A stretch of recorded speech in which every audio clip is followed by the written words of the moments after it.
The Eno Sarris Show is sponsored by Fieldwork Brewing Company. With 8 taproom locations in Northern California, Fieldwork brings you fresh craft beer direct from the source. Fieldwork will also ship beer direct to your door if you live in California. Visit fieldworkbrewing.com. Tell our buddies at Fieldwork we are going to do a show from there. We just got to figure it out, but we will do a show very soon, early in the season. We are all going to go to San Leandro. And it's a great location. It's a great location. We got to take advantage of that. It is incredible. They've got parking. It is perfect in San Leandro. I think good food. Yeah, they turned an old tire place into a brewery. It is awesome. Yeah, so we'll just have to figure out the right time. It's I'm going to be in New York. I'm going to debut a sandwich over there. I've got a sandwich called the knuckleball. Of course. You got J's, now you got a sandwich. Where is your sandwich in New York? It's going to be at Other Half Brewing, so that's going to be a fun day. So you're going to New York to unveil a sandwich named after you. Yeah, that we collaborated to create. Yes, the knuckleball. It's got like a pork knuckle breaded cutlet in the middle. It's so good. It's going to be so good. I want to be you when I grow up. It's gonna be fun, and then after that, I take a week off, opening week. But we're gonna have the family. My kids' spring break is always opening week, so it's always just really awkward. Well, you know what? It's opening week, but it's like I've been saying. Like now that everybody's been talking about the WBC and all this controversy. I mean, once the NCAA tournament kicks off, everybody takes a back seat. NBA takes a back seat. Spring training takes a back. Everybody golf. Everything takes a back seat. Masters is coming up, but right now everybody watches March Madness, and even our beloved baseball opening day. Everybody's watching March Madness because for years opening day was the same date. It was always like on a Monday. Was the day of the championship game. Yeah. I can't tell you how many times I've watched the national championship game, Final Four, from Saturday. The clubhouse or something. I'd be at the press box and they're watching, and everybody's like, no one's watching the baseball. I mean, it's like, everybody take the week off. You're fine. We need you June, July, August, September. We don't need you. Eno, we don't need you in March. It'll be all right. It'll be all right. But I'm really looking forward to it. And I don't know, man. I've been really enjoying the WBC. I don't know about you. I think that they're really passionate. Everybody's kind of showing real like sort of team. They care. I think the players care. It's from Mike Trout saying this is some of the most fun I've ever had playing baseball, and y'all should come out here and play with us.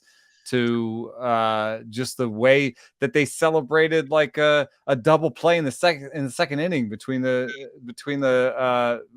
Rico and the Dominican Republic. So like I love the idea that an electrician struck out Shohei Ohtani, a literal electrician. So I love seeing just really sweaty, nervous 18-year-olds facing Manny Machado. Like it's fun. I think it's been really fun. I've really enjoyed it. All that is fun and cute, but we've been doing the 3 R's: the risk, the reward, and the reality. And the reality is this: when you have half of the televisions in Japan watching, and you've got everybody in Asia watching, and you got sold out ballparks everywhere, they're making money. So, 1 million attendees, up 98% from the last WBC. So the risk, we all understand risk, and where everybody's upset about Diaz, and when people say, well, then you shouldn't have spring training, or I go, wait a minute, people accept risk in business when someone gets hurt working for you. When they work for somebody else, they don't like it, but owners are going to take risk and allow that risk when they're making all that money. There's a lot of money. That money gets funneled through MLB to the clubs. It's going somewhere, right? I don't know exactly how that works. Well, who owns MLB? Right. The owners do. The commissioner's office works for the owners. There's some way, they're not doing all this because they want the kindness out of their hearts. They want to do it that's not why they're doing this. Let's be honest. But yeah, I agree. I think it's fun. The growth of the game thing, I get it, but we're growing it already where baseball is king. I'd be interested in, if you gave me numbers in Europe are great, or numbers in Italy, different parts of Europe, the UK, if Canada was blowing up, I'd like to see those numbers.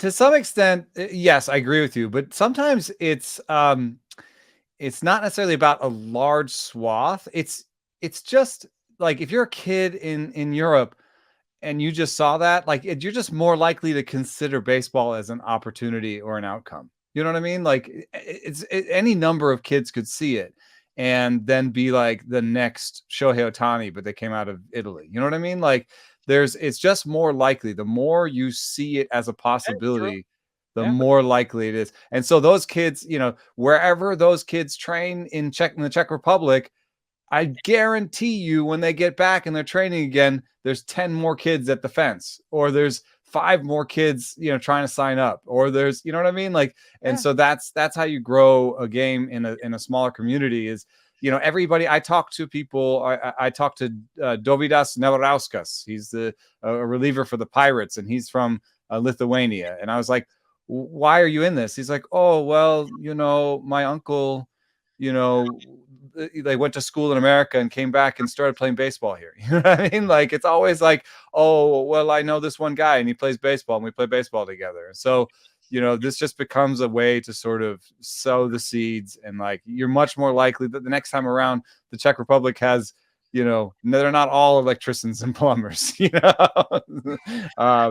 they get a little better and they get a little better. So I think it's also cool. There's been some derogatory comments about like, oh, you're just like your grandmother, is from that country and you don't really care about it. But I think it's kind of cool that there are some people who live in America who are choosing to play for where their heritage is from. And you're going to get more and more of that as those teams improve. If Israel improves, you're going to get more Jewish Americans who play on that team. You know what I mean? They're going to be more likely to say, like Jock Peterson, say, no, I want to do this, And so, and it seems like everyone's reporting, all the players are reporting back that it's a lot of fun. So that just means that the players next time, it's going to be even better in terms of who participates.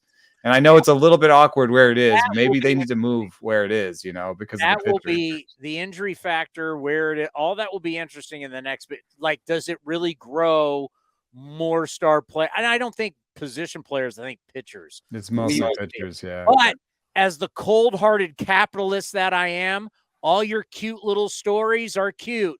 Yeah. They're making money. Yeah, that's right. Your electrician and plumber striking people out is cute. Because I'm making money. And this is, we haven't even gotten to the parts where it's like America versus Dominican Republic. Like, that game is going to be insane. When it gets to like the Japan against Dominican Republic, whatever it is, like when the final, like the big I guess Dominican Republic's out, but like Puerto Rico against PR's done. Puerto Rico. Yeah, Puerto Rico against America, Venezuela against America, Japan against America. Like, whenever those games happen, those are going to be insane.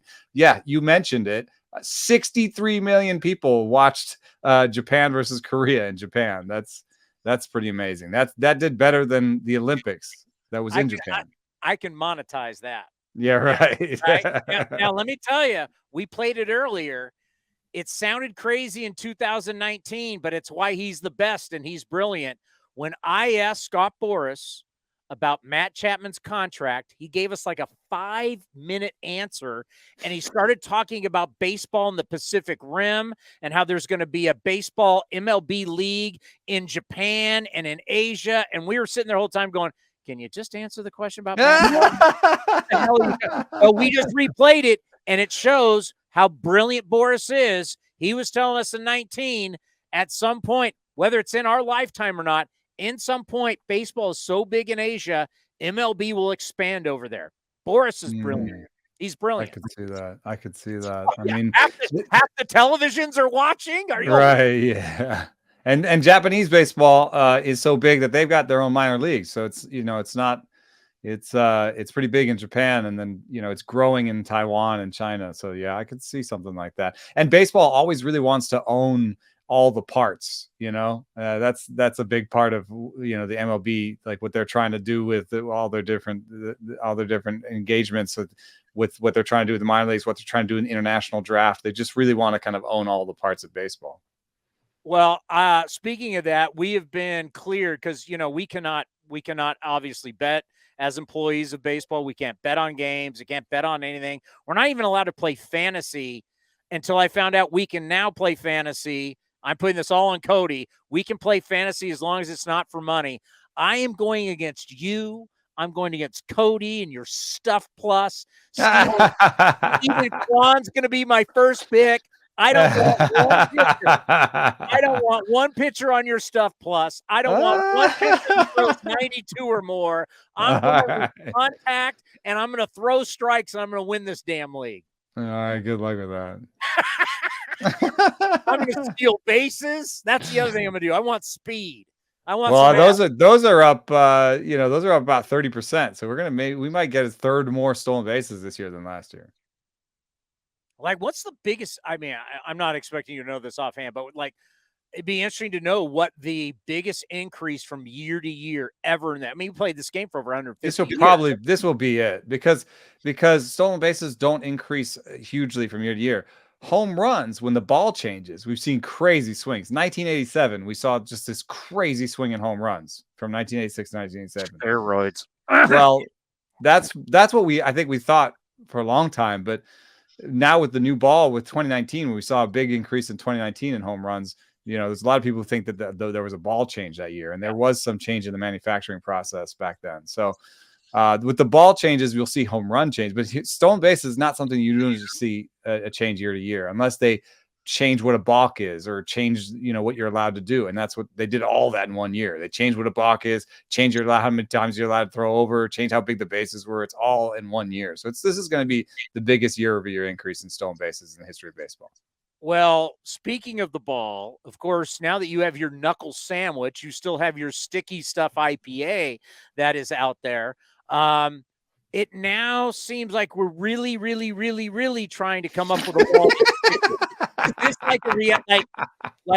where's my baseball? I think I took that in some. I mean, this sticky ball they're down the minor leagues, like, you can be able to get it off your hand. I mean, how sticky is this thing that they're trying to work out? So you don't have to use I came up with an idea. They should have an app that the umpires can just, kind of like CSI. Go Musgrove's here, go to your hands, your glove. Because, I mean, the fact that we're going to do more of it. Is this sticky ball thing, like, real?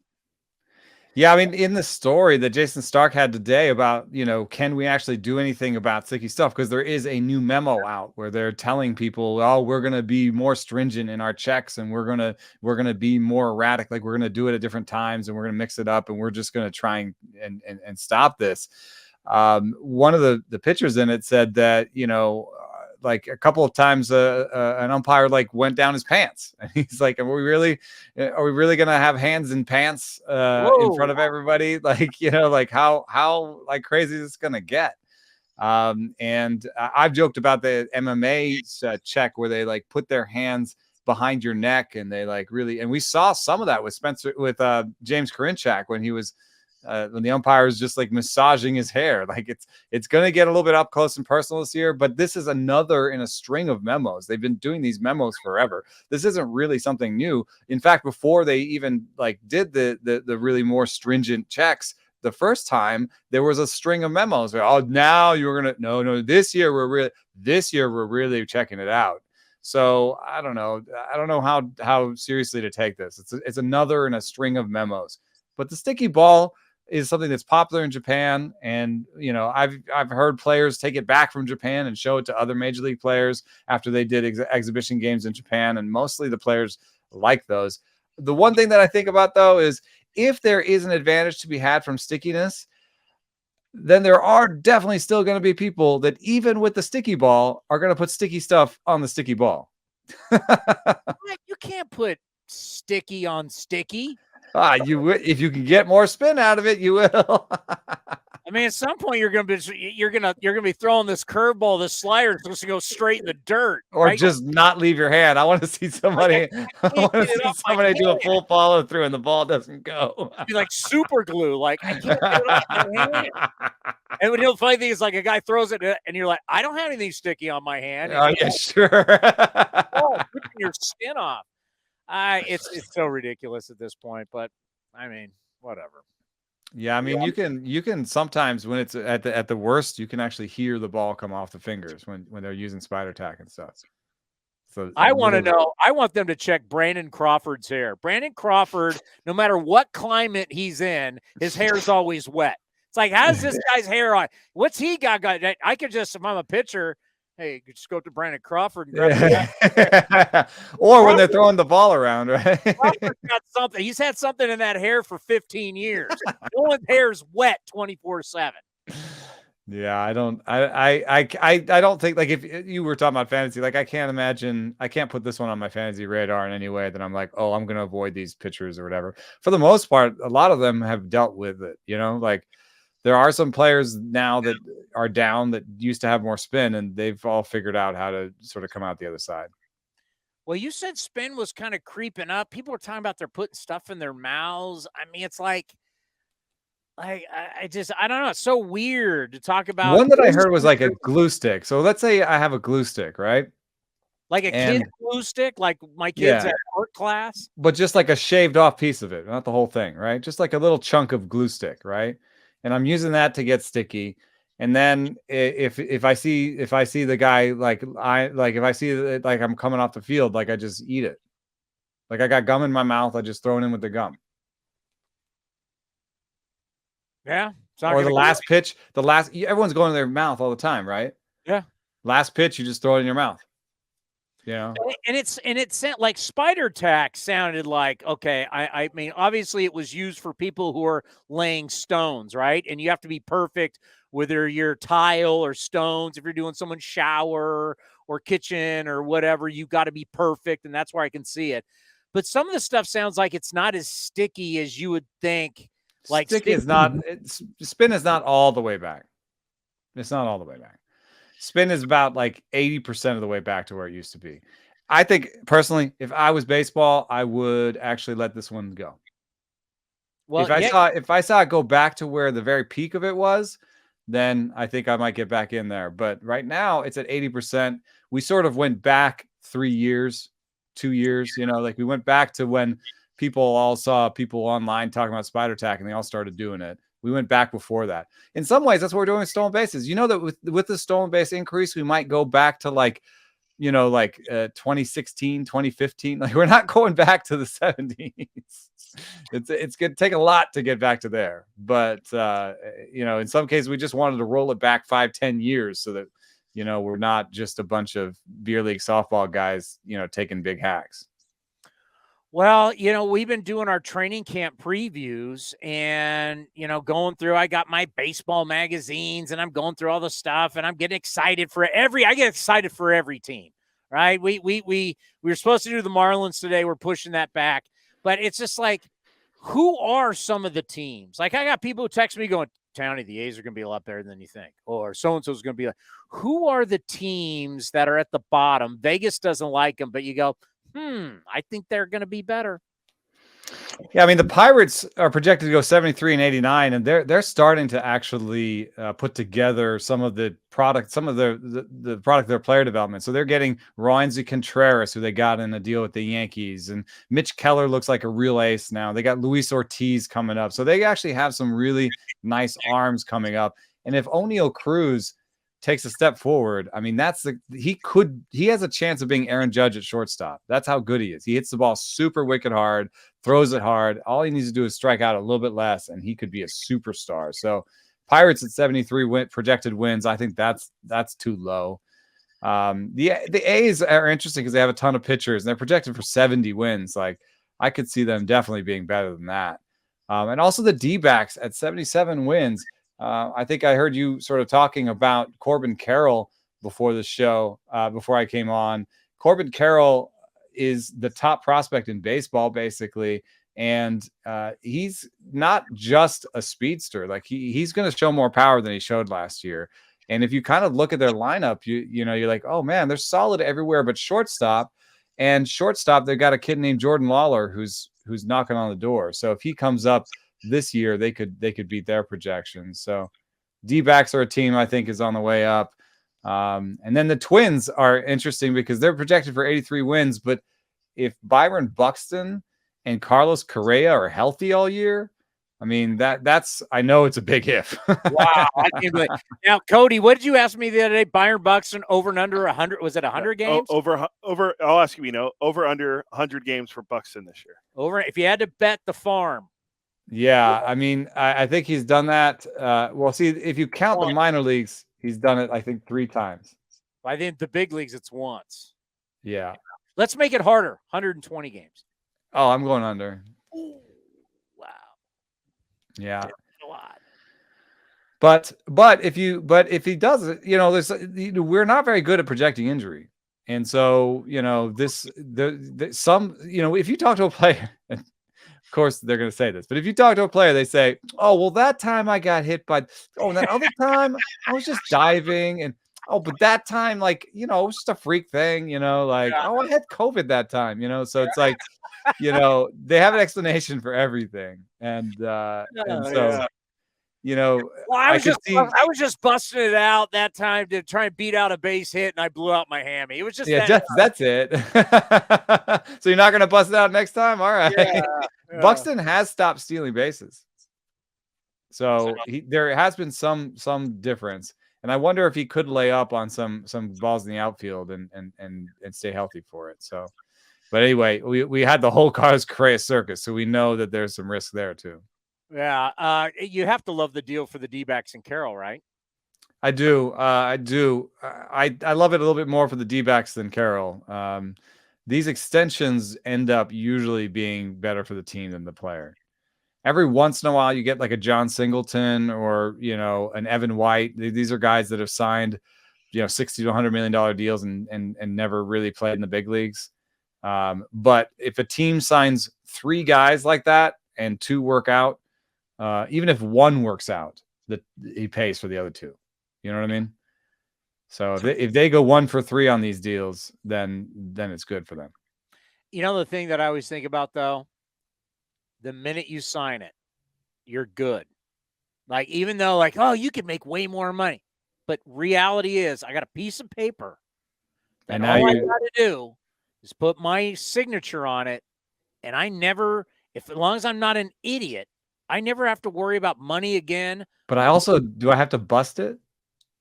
Do I have to do everything I can to be the best I can, or can I coast? That's a whole different argument. I'm just saying for these guys where they, it's like when they say as an argument for them signing it. Yes, I understand. Junior, they're like, you could sign for way more. I get it, but right now, like Dusty Baker said, tomorrow is promised to nobody. No matter what happens to me, I sign this piece of paper. I'm good. My kids are good. As long as I'm not done with my money, I set up generations. Could I get more? Yes. But I'm guaranteed today. I'm guaranteed money I never thought I would make. Yeah. It's crazy. And it's life-changing money for a lot of people. So what do I can't really hold it against them. But, if you can hold out for more, you can. I'm actually really interested to see what happens with Juan Soto. Because Juan Soto could have signed an extension 3, 4, 5 times in his career. And every time he said the number wasn't big enough. And I think one of the rumored deals came through from Washington. We're already talking about $300 million, right? And he said that wasn't enough. So we're seeing, he's pushing it. And we'll see what he comes out on the other end with. He's got a hit, right? I mean, the walking's there. We know he's going to walk. Right. But you can't. And the power took a real step back when the ball was deadened, because he's an opposite field guy, and the opposite field homers are not there anymore. I think of Matt Chapman on that. Like, Matt Chapman hit 35 bombs in the juice ball. Juice ball's not been here. Matt Chapman hasn't been hitting those home runs anymore. And Matt Chapman made the same decision too. Yeah, I don't know if he'll ever get 150 million in his career, or if he'll ever make that much. I mean, that's the thing. Like, these guys, that was the the thing about that era, as we talked about, no seams, type it, everybody was hitting home runs. Everybody. And so it's probably pretty, but it was also pretty easy. Just like the player who's telling you, oh, I just tripped that one time, or whatever. It's probably easy to tell yourself the story. Well, like, I can hit 35 homers again, no problem. You know, I was just legging out that double one time. Well, you know what? You know what an honor it is to have you on the program. You have an IPA named after you. You have a sandwich named after you. I mean, you're like the WBC. You're becoming a global superstar, a global brand. Yes, I got to go to Germany and do some baseball stuff there. That's true. I'll be appearing at Oktoberfest later this year. Yes, that's what's next. You're taking the Athletic Global. All right. We're going to play your outro. We got to get to this game. Giants and A's. We'll talk to you next week. The great Eno Sarris. The Eno Sarris Show is sponsored by Fieldwork Brewing Company. With 8 taproom locations in Northern California, Fieldwork brings you fresh craft beer direct from the source. Fieldwork will also ship beer direct to your door if you live in California. Visit fieldworkbrewing.com.